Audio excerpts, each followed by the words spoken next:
Welcome back to the Human First AI Marketing Podcast. I'm your host, Mike Montague from Avenue 9. Avenue9.com is the website. My guest this week is Dan Sanchez, also known as Danchez, hashtag Danchez. And that is his website as well. And he's the host of the AI-Driven Marketer podcast. So if you're not subscribed to his podcast yet, check that out wherever you're watching or listening to this one.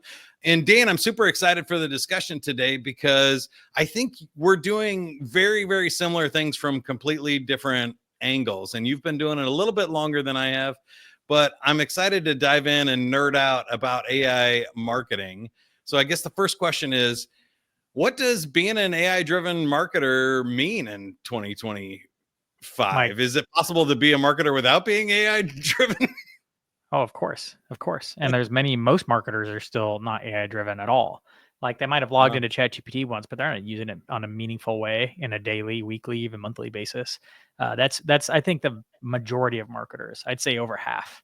I don't think we've even crossed the chasm, as they say, like from early adopters to the early majority, just for marketers, like let alone the rest of the society. I think this year we'll probably see that crossing of the chasm for marketers. And I define that as like over half or a pretty large percentage of marketers are now adopting AI in a meaningful way. And that's kind of what I think of AI being AI driven, using the AI tools in a meaningful way on a daily basis to extend what you can do as a marketer, like a Swiss Army knife. Like you can have a normal knife, you're like, oh, it's got a blade, but a Swiss Army knife house has multiple tools. And when you start adopting AI, I think I just saw this meme that was hilarious. I scheduled it to post on my LinkedIn, but it was kind of like vibe marketers or marketers who don't know how to market using AI, coders who don't know how to code using AI, vibe startup, and they're joining forces. And everybody knows that's just going to be a failed venture. But I'm like, yeah, but what happens when you actually put an experienced marketer with AI or an experienced coder with AI? Well, now we're talking about some superhuman stuff, right? Like it's almost like it gives you superpowers to do so much more with so much less. And it's not just about cost efficiency. You can do things that weren't even possible before. You can innovate in new ways. In fact, that's like, I love it. Like do you remember when like digital marketing was becoming a thing? Yeah. And I'm old people enough were to like, be on the wave of that too. Yeah. Facebook, people were like, businesses were like, I don't know what to post on social media. Like, why would people want to know what I eat for lunch?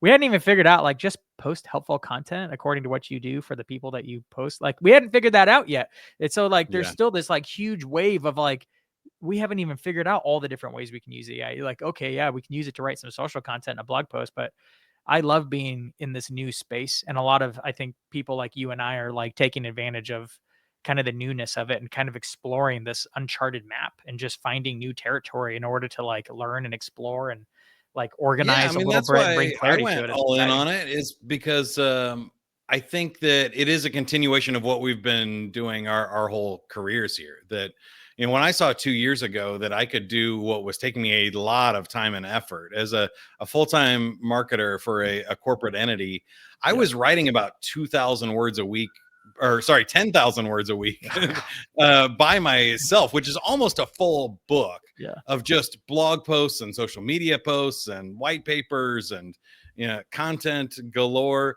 And I was like, oh, I can do this in a tenth of the time if I do this right. And same thing, podcasting. I've been podcasting for like 10 years. And what I used to do myself that would take 4 or 5 hours a show, and then I outsourced overseas and stuff to save myself time and money as the show grew. And now it's, wait, I can do all of this in about 15 minutes to an hour after the show and have it better than I've ever had it before. And there's things that humans couldn't do, like tag keywords and stuff it was a really painful, really kind of scattershot process. Is a game changer for me. And then when you talk about repurposing content, and now I can take that podcast and turn it into everything that I need to fill the entire rest of my week in a marketing funnel and do that in less than a day. I was like, well, I have to do this for other people because doing it for one company seems silly now. I would have to really get creative about what I could do in a week if I'm doing my job in a day. So that to me is really exciting. Why did you go all in a couple of years ago? on Dude, AI? it was because of pain. I was having a major problem. It's nothing like pain and brokenness to like force you to like think about what's next. I was solo, had been I'd been let go from a startup. They hired me to grow an audience and then decided it would be better to uh acquire an audience instead.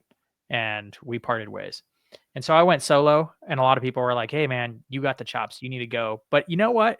Transitioning Yeah. to that, like all of a sudden, is still really hard. I thought I had a good one. I did everything backwards. Like I did the stupid thing where you like launch a course first. Bad idea. Don't launch a course first. Look for better paying. And so I was late. I was just kind of, it was like December. It was this started in July. It was December of 2023. Luckily, the one cool thing about that startup is they were super early. As soon as ChatGPT hit the scene, the CEO was like, "This is it. This is all we're doing from now on." And so it's like Wow. December, like so spring, we were cutting in with all kinds of marketing resources about AI. I was seeing what they were doing in product dev with AI. And they're still one of the most cutting edge companies when it comes to implementing AI into their tech stack. It's Element 451. Great product, man. Cool. It's a CRM focused just on higher ed, and I had been in the higher ed space, and so they had something really good going on, still do.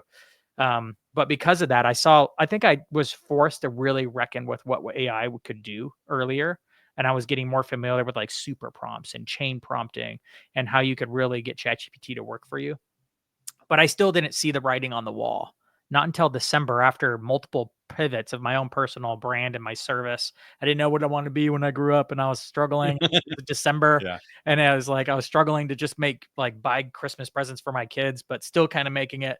You know how it is when you first go out on your own. There's like this period of like desperation. I feel like everybody has to go through. That was my period of desperation, and I was like, Yeah. screw this stuff. Like I've got enough marketing stuff that I can do. Is I'm a generalist. I could do a lot of this pretty well, that I can make it, but I need to find the thing. What's the thing going to be? It's Right. obviously What's not the hook? audience growth. That's what I had been focused on. That wasn't working. Podcast. I didn't want to get into podcasting because that's where I just come from at Sweetfish. And I was like, what's going to be next? What's the thing that Gary Vee is not even really pushing hard on yet? I'm like looking Mm. at all the options. It's not a platform. I'm like, it's got to be this AI thing. This is the thing. And the more I thought about it, the more I'm like, this is going to take over everything. And then I'm like, well, let's start educating myself. Let's go read some books. Let's go find some podcasts. There weren't any. There were no Yeah. books at that time, because it was still brand new. All the AI books out there were based on old AI, not good. There was only a handful of podcasts, like That's how I maybe felt. 4 or 5, and none Yeah. of them were Back in major. They were all small shops. 2010 to 2015, I was really getting into LinkedIn, and I was like looking for a LinkedIn book for Yeah. salespeople, and there wasn't one. It was all about social media marketing and just Yep. get a ton of followers, join 50 groups, add all the people you can, and hopefully somebody buys from you someday was the sales strategy. And I need to write this book. I need to go all in on this. And it hasn't been since then that I've really felt, and I felt the same way about, websites. Obviously, I started doing that in high school in the late 90s. We were like, oh, everybody's going to need a website. And I can't get people to stop asking me to build one. Once they know you can do it, you're like, okay, everybody, my uncle, everybody's friends, want me to build them a website. And I was like, okay, this is cool. And it had been a while. It had been about 10 years Yeah. where it was kind of, even the pandemic, you think would have shaken stuff up, but the remote work was kind of just what I was already doing. I'd already been working remotely for 5 years. Didn't feel like a real shakeup. And then when ChatGPT hit, it was like, oh no, this is the game changer. This is the one that's gonna switch the game and change everything for everybody. So I'm really excited about it. I'm excited to dive in here more with you. I got a couple of deep questions. First, let's take a quick sidebar. You mentioned chain prompts and other things. Do you prefer one long? I think you do. I've listened to your podcast a lot. One long prompt with a lot of detail and context, or do you fight back and forth and do several short prompts to clarify and refine your work? What's your working style? Both. Good. I actually Good do answer. both. I think chain of thought. Sorry, not chain of thought. No, that is. It's No, it's not chain of thought. That is a specific style of prompting. What I'm thinking about is chain prompting is Right. really, really important. And it's one of the few skills I think I need to do a whole episode on it because I don't think people get it. You're like, this is the magic for getting into really the power of custom GPTs is thinking about multi-step things where you don't do all of it all at once. You're like, hey, do this, then do this, then do this. That becomes more powerful. Starts laying the way to automation too. So chain prompting. But I also like to give a lot of not like structured prompts, not like the prompts we were doing last year where it was like all this like stupid stuff and like trying to pretend you're this and do this. It's like super structured. You're like, that's garbage. Just give it more context. So I usually just push record, dictate.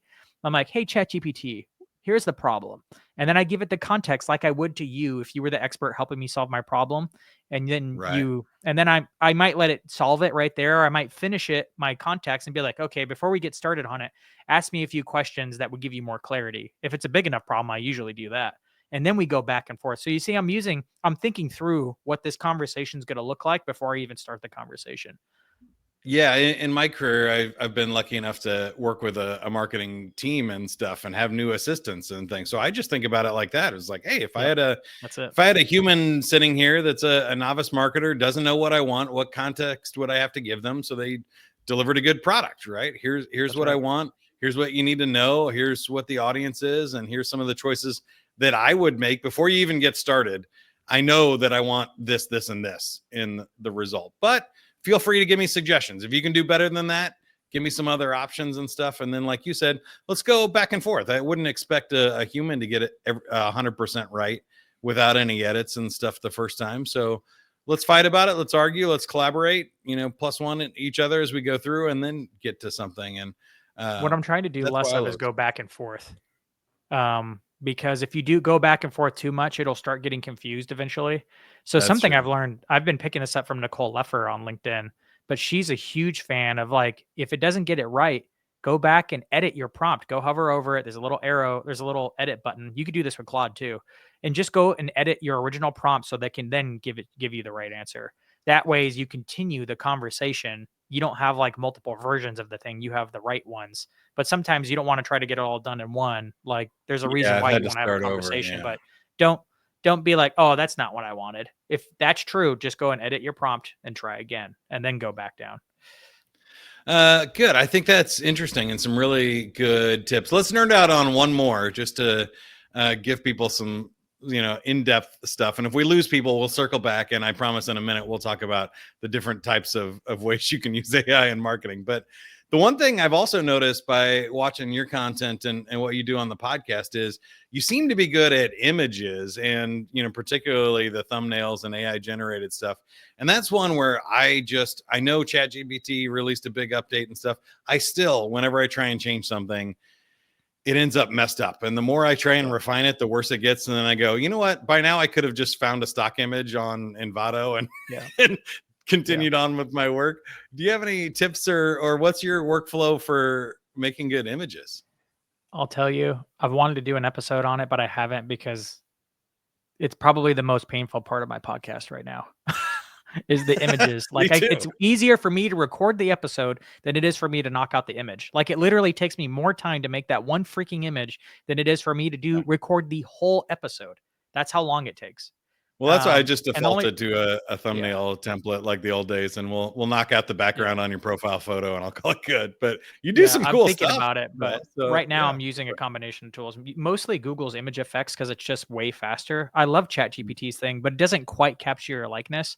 If I could just do a character, which I was doing with the little TV head dude, right? But my LinkedIn audience was like, I asked them, I'm like, hey, like, should I be doing me or the TV head? And I was like, cross my fingers, please say TV head because it's so much easier. It doesn't have to be consistent. They're like, we want to see you, Dan, personal brand Dan. We want Dan Sanchez all day. I was like, crap. Okay, you're right. I'll do me, but ChatGPT can't quite capture your likeness. So I'm still experimenting with like face swap tools, but generally I'm spending an hour and a half in Photoshop manually doing that crap. Wow. That sucks.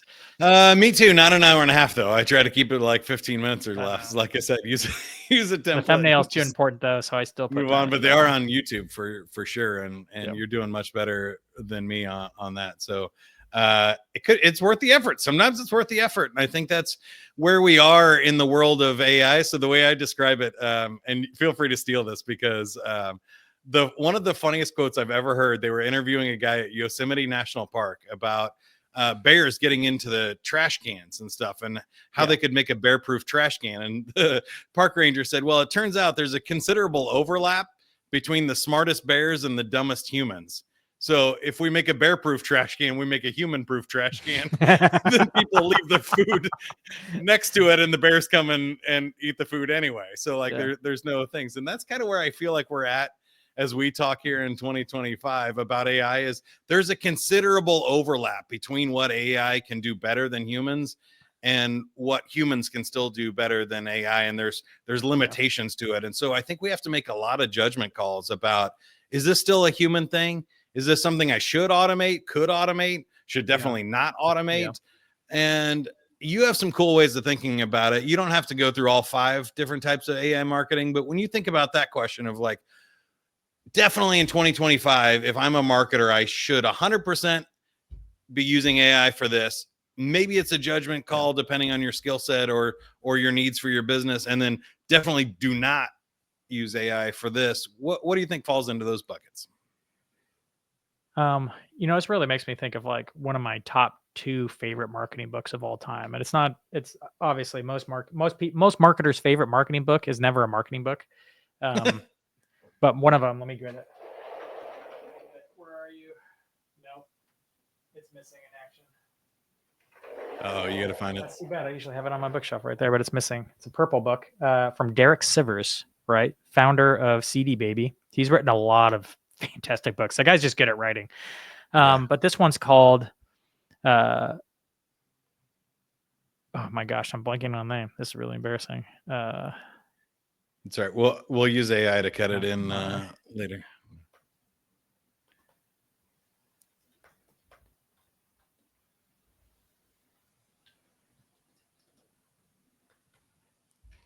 I don't know his. Usually I'm good at that.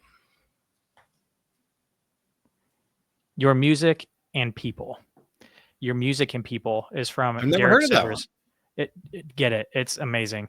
This book was written from a creative, because he was a musician, about essentially business and marketing to the most romantic crowd of all time, musicians, right? And they're like, oh, I don't want to give in to the man. I don't want to do marketing. I don't want to like do this stuff. I just want to play my art. I just want to do my music, right? So it's this whole book about how good marketing and clear communication is actually the most considerate thing you can do when it comes to building a relationship with your audience. In fact, as a human first AI marketing, like this would be a great book for your audience, because it's like it humanizes and actually philosophically dives into why it's important to have good marketing. And good marketing is just an extension of your art. Of course, as marketers, like we've known that. We feel that. A lot of us came from creative backgrounds. I came from like fine arts to graphic design to marketing. Like I'm still deep down DJ inside, I'm a little bit more romantic than I'd like to admit, right? I sold that right away. So when it comes to implementing AI for marketing, you have to think about it like the way he puts it in the book is like, what's the most considerate approach you can take? Does this cause them less pain or more pain? Like, does this help them? Does this serve them? Does this help educate them in a way to help them buy your product, which is what they need or helps them, assuming you have a good and really useful or entertaining or valuable product? How can you be more considerate and less of a pain for them? So if you apply that kind of thinking to it, then your AI marketing efforts will help. So where can AI be more of an assistant to them? Don't think about it just how it can help you. How can it serve them? I used to work in a college, and we always had a problem not being able to handle inbound calls and man the site chat enough hours, because I had a huge student team. I mean, I probably had 23 students working for marketing, and then the call center and the admissions department had another like 15, 20 students managing phones, usually doing outbound for calling leads that had come in or applications or whatever. But the people had questions, and I could never field enough of those phone calls, especially when the students were off, which is when we weren't working, right? Huge problem. I wish we had these tools back then so I could have an inbound phone operator, AI voice answering basic questions and scheduling appointments. Like that would have been amazing. It would have been amazing to have a site chat that's educated on the whole website, answering basic questions. Cause sometimes people don't want to like search or really navigate as much as you try to make the site intuitive. Sometimes people don't have a hard time finding things. Sometimes they just want to know what the status of their application is. Having AI Yeah. be able to answer those questions um, is extremely considerate. You might think of it as like, well, that's not very human. I'm like, yeah, but like, does the user like it? It I depends don't on what care the that I don't have question to talk to a is. human when I return my Amazon package. I like that there's a bot that helps me figure out how to get this resolved and that my money gets refunded and I send the thing back. That's all I want. Sometimes I Right. do want That's a what I human. was going to highlight there in what you said is it depends on the type of question, right? There are things where if I'm completely confused and I need advice on something and I don't even know what my problem is, I need to talk to a human. I want to be able to get a hold of one. But in order to have the bandwidth to do that, there are other times where I just want to check the status of this package or I need some information. I Yeah. don't want to sit on hold for 30 minutes, talk to somebody who can't find it and solve the answer or transfer me to another department and stuff and be a mess in a phone tree to get a small piece of information or to get something updated that I could have done myself online. And we've all been there when we're trying to change utilities or move or something. And you're just like, Yeah. why can't I just go on and just update my address and move through? Why would I have to talk to a human being for this? I think those are the things, like you said, if you use that framework of what questions can we answer, what people, if they already know what the question is, we can give them the answer much faster Yeah. with AI and a chatbot or a voice chat. But if they don't know the right question to ask or they have a problem to solve, how can we route those to a human to be more generous and help them? Yeah. And maybe you're a solopreneur, but the ability to have like an inbound call machine doing a lot of the basics for you is like huge because you would have never been able to apply that level of service before. Now you can. And a lot of local businesses. My gosh, I have a friend who's a chiropractor, and he's like, man, maybe I need to hire someone full time to just be a receptionist, just to handle inbound calls, because I can't answer calls while I'm cracking someone's back. You know, Right. I'm like, you could, but that puts a lot of pressure on your business financially to do that. And maybe it's the more human thing to have a human answer the phone call. But I'm like, AI can do that pretty dang well and just book appointments for you and answer basic questions. So And I you don't can know. always be People generous. argue like, well, we're not hiring humans, but I'm like, I don't know. I think there will be. I'm still not sure. I'm still out on whether we'll have like lost jobs or more jobs or how much will be which way. But I don't know. I think AGI is the horizon we can't see past. Yeah. So once AI is smarter than humans, I think the jobs become fewer and fewer. In the meantime, there's a lot of people that need to build infrastructure. You know, I'd get into robot repair if I was a teenager right now because I think mechanics and engineers and computer engineers still going Yeah. to be valuable for quite a long time. But what you were saying there is, I think there are ways to do this with the right heart, if that's what you're Yeah. trying to do, right? If you're a chiropractor and you can say, you know what, if you just want to set an appointment, talk to Jenny, my AI assistant, and book the appointment, or use the Calendly link and stuff like that to save yourself a ton of time. If you actually want to get a hold of me and you have a problem with your back or a medical question or something else, then press 0, leave a message, and a human will get back to you as soon as humanly possible. But I think there are ways to like give people those Yeah. options to, you want to try and solve it, you choose, or do you want to talk to a human? There are things that you don't want to tell a human, Yeah. right, that are private things or awkward questions or Yeah. embarrassing, and so Yeah. maybe you try AI first with those. As far as a marketer though, I want to pull it back to marketing, and then we'll close with some fun predictions about the AGI that we just mentioned. When you think about marketing, I kind of put these things in a few buckets that you have as well, which is there's a whole lot of stuff that humans can't do, like automated analysis, data reporting. We can't crunch thousands of numbers and data points. There are some things in content and production that we can maybe do with AI, but then there's some stuff that would take us a massive amount of time, like personalization and generating just like custom presentations or graphics that we were talking about, and PowerPoint presentations we were both nerding out before we hit record, was one of the things that probably took me the longest amount of time to do, because I do a lot of public speaking. I work with a lot of salespeople that are doing presentation decks, or I'm helping them perfect their go-to-market presentation decks and stuff. And that just takes forever to choose every image, correct every font, perfect every word on a slide. Yeah. And if you can get me 90% of the way there with AI, that just saves me so much time, that allows me to work on the important things. So again, we kind of look at these buckets. Are there anything you think maybe marketers are missing, or there's a common misconception about that you think we should correct about AI marketing? Yeah, like what's the biggest miss for marketers right now, and where if they leveraged AI, they for the could really people see messages? listening to this show, you're educating yourself on AI, so you're probably beyond the beginner user. Like, you're probably paying for ChatGPT, which is a mile marker for me. Like, not paying, paying. You're probably paying, and I think the thing that most marketers don't start to think about is how to think about things in systems. Marketers are usually very like, most marketers are coordinators more than they are strategic marketers. They're just coordinating stuff. And I think where most marketers miss it, and I don't know what it was in me, I think it is the fact that I wanted to be an artist. I wanted to be an electrical engineer. I just wanted to do a whole bunch of things when I grew up. It's the electrical engineer part of me that was like thinking in systems. Maybe it's because I'm lazy and I hate doing things more than once. But I try to think about like, what's the input that like everything we do has a system and a process, whether we know it or not. And it's amazing how many marketers I sit down and be like, well, you write case studies. Cool. Well, how do you do that? Okay. Well, you have a process there. You do an interview, you analyze the story in it, you break it apart, you turn it, you write it, you draft it, then you publish it. Right.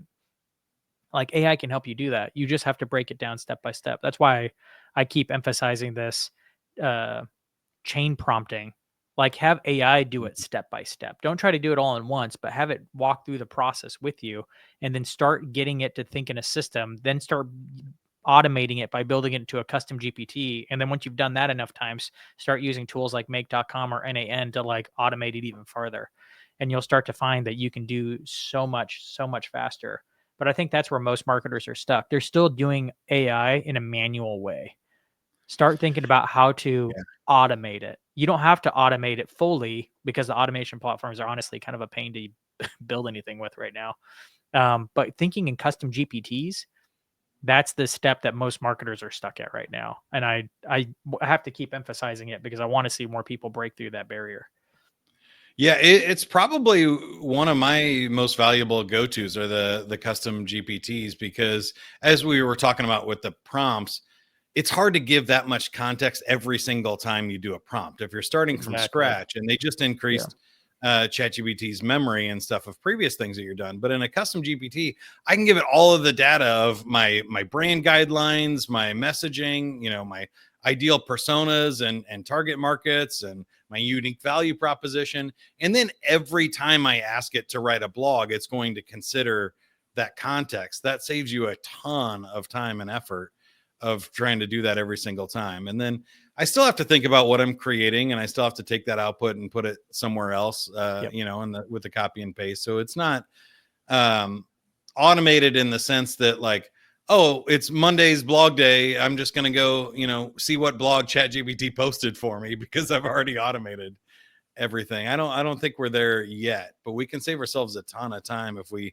really dive into these tools and figure out how to make them work. And I love that you're helping people do that with the AI Driven Marketer podcast. You're certainly helping me do that. People can follow you on YouTube. You can go to danchez.com and subscribe. There's also some great courses and books on there. The children books were fascinating. Dan, I wanted to ask you about that before we wrap up here. What made you do that? And I feel like there's going to be some birthday presents in my nieces and nephews' future.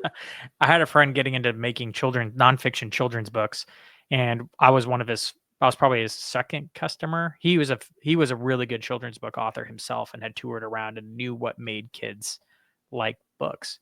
So he started doing it as a service, and James Carberry's Sweetfish, like, I think overpaid him for his first one. And then he's like, oh, just make one for Dan too. So that was, I Want to Be a Marketer When I Grow Up. I worked with Timmy on creating that book. We worked on the story together. He illustrated it because he's the illustrator. And then later, I wanted to become more known for audience growth. So I was like, the first one was more of like, I'm going to give this as a gift to marketers, um, as a way to, I don't know, like if I want to build a relationship with other marketers, this is a tool in my tool belt. Cause like a kid's book it costs like what, $6 to print on Amazon Yeah. for me, like maybe I mark it up $1 for everybody else that buys it or whatever. But like it's an interesting gift I can send to people now who are marketers who have kids, right? Because how do you explain that to a kid? It's really hard. Yeah. So that was why we did that one. And then the other one was more of like a positioning play rather than writing a whole book on it. It's interesting way to start with a kid's book. Now you can have ChatGPT do it. And I'm working on a third book called I don't know why I'm blanking on books today. Book titles. Captain Creative and my AI sidekick is the name of the third book, but I'm working with ChatGPT's image generator to make it because it's so much better at having continuity between characters. It's not perfect, but it's pretty dang close. So that'll take you a while, but that's a fun project to do. And when I think it's another great tip hidden in that is that when you do something even fun for yourself, or once you do a hard project like that, it makes all of your life so much easier, because now when you have that skill of creating consistent graphics for the rest of your life, or as long as we're doing this, which is my last question. If you had to predict out where all of this lands, what sci-fi movie do you think we'd end up in? I'm talking like after AGI, maybe like 30 years from now. Do you think people end up with jobs, or are we all on the beach while the robots and AI do the jobs for us? I think a likely timeline, and this is just based on my understanding of human behavior, is probably going to lead more towards like the Matrix. Don't think of the Matrix where you're like thinking of Neo, but there was a sub series they did that explained the leading up to the Matrix called the Animatrix, where they animated the prehistory. And in that version, it's not a different version. It's literally just the prehistory that leads to the Matrix. AI comes, they build a lot of robots, and humans just go to a life of like pleasure and debauchery essentially. And eventually there's a mistake. So the humans get really mad at the AI because they made it like something happened and humans die. The AI wants peace. Humans are like, nah, these are too dangerous. They start killing it. AI starts actually retaliating back and becomes bitter towards humans, and that's what starts the war in the Matrix. But like human behavior left without work is not good. I know a lot of people are like, oh, if we didn't have to work, it'd be utopia. I'm like, I don't think you understand how important work is. Yeah. I also like that. So that I think that's a possible scenario.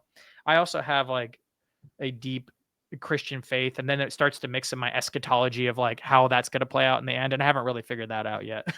So I'm like, well, yeah, I think there's a utopian version that we all hope, which is like a Star Trek Next Generation, where we're exploring, we're doing some jobs because we choose to, and we have everything provided, our safety and food, and the holodeck to go play a game, or different sports and games, and 3D chess that we can do in the future. That's the nice version. I think the combination, that's assuming people are. It comes back to like, do you think humans are naturally good or naturally evil? Which I think humans are naturally sinful or evil, deep down, and that's where like the Matrix story comes from. The Star Trek assumes that people are naturally good, and with all the constraints and all the bad things happening to them, removed from the equation, you end up with that utopian society of Star Trek. So I'm going to share. Usually I don't share my take as much. I think they messed up the ending to Star Wars. Did you see the last 3 with Kylo Ren and Rey?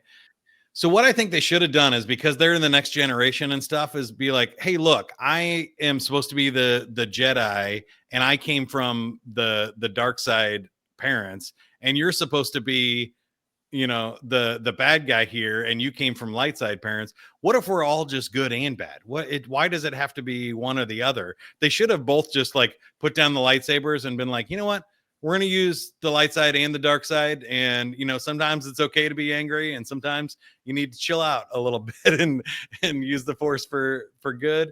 And it would have been such a cool ending to the series, because it's kind of predictable and cheesy that if good wins over evil, and they always said there's a balance to the force, so that like they're never going to eliminate evil forever. It's not just going to be peace and prosperity after that. And that's kind of the way I think about AI in the future is there's probably some really cool problems that AI will solve and create a utopia for us. And we're like, I can't believe we have this much food or this much fun in this certain area.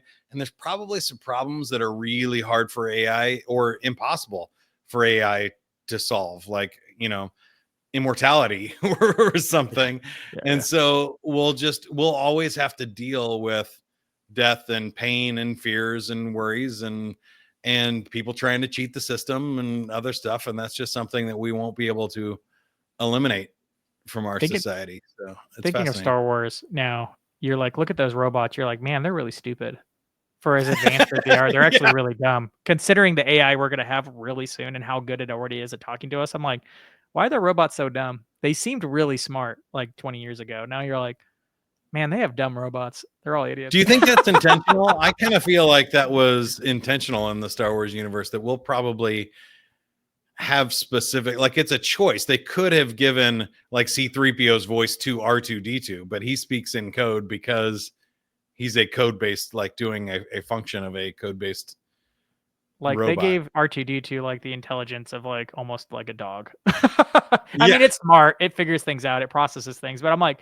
they almost gave them more animal personalities and behaviors than they did humans to endear us. That's true. Lassie robots, probably. It's kind of an interesting choice.